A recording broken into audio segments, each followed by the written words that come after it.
সকাল সকাল স্নান করে ঠাকুর দেবো বলে প্রস্তুতি নিচ্ছি। আজ বৃহস্পতিবার, অন্য দিনের থেকে আজ একটু বেশি সময় লাগবে।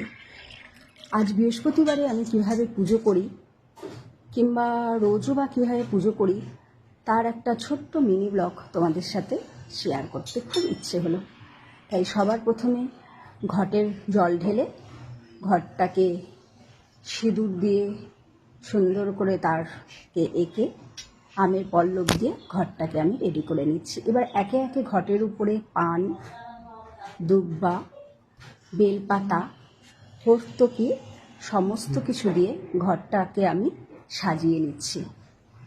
কে কে কীভাবে বৃহস্পতিবারে লক্ষ্মীর ঘট পাতো অবশ্যই একটু কমেন্ট করে জানিও। আমি তো এইভাবেই পাতি বন্ধুরা, যদি কোথায় ভুল ত্রুটি হয় অবশ্যই একটু ধরিয়ে দেবে।